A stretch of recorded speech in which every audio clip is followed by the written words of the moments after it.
Seven is the little policeman of the family that is doing things right. And where they do things wrong, their entire worlds are crumbling. So if for a 7-year-old to put the wrong beats in and being told they don't go in there, is the entire world crumbling. There will then be a lot of issues that are posted, put on that I am not good enough, I should be better, I should be more diligent, I should be more aware, I should be, and all of that becomes the new truth, the new underlying belief. And that is what you're shaping the next experience on the post-it.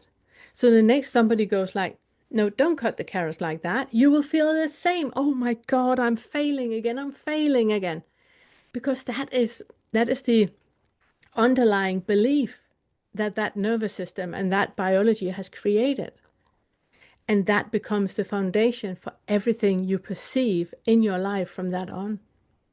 It's why we're putting so much emphasis on really inquiring, noticing that the only experiences you can have can be sensory.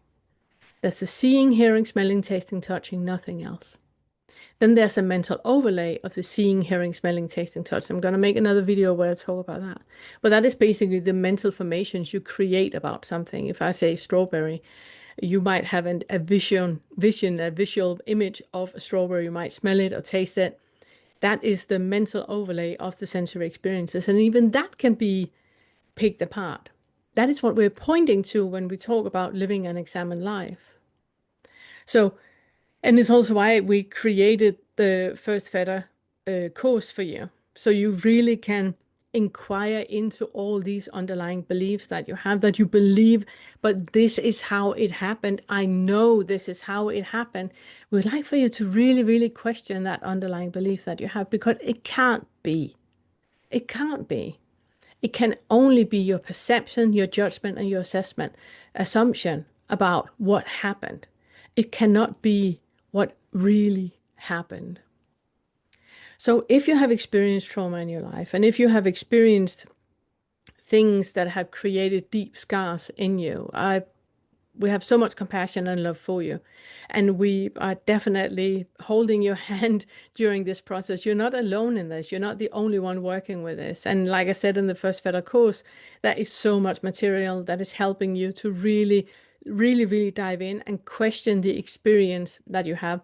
It's on our homepage. It's only $49 for the full course, and you have like 4 months of full work with seeing into all these types of identification with your thought. But if you have like that underlying feeling of and memories of a violent childhood, let's say, what we would like for you to do is, instead of just copy pasting your assumption about what happened, then really feel into your direct experience of how is that happening right now? What is it when I'm thinking about my past that I experience now? Is it an auditory? Do I hear somebody yell at me? Is it physical? Do I viscerally feel how I was beaten? Do I smell the other person's breath in whatever happened? How is this coming up right now? How does this feel to be real right now? And then just know that that is just a thought. It's a thought that is playing a record player of your last thought about it. It's like, one of those videotapes in stores where they record over what the next day and the next day and the next day. So it's not the recording from the first day that was the opening in the store. It's the recording from yesterday. And that is basically how it is with our brain as well. So I'm not saying that the scars you have on your body, that they're not there. They clearly are. Like I started by saying that the fly in your eye, you clearly have an eye and there's clearly a fly. We just don't know what that actually is, that eye or that fly. We know how it is perceived and we know how it feels in the body, but we can also investigate the thoughts about that.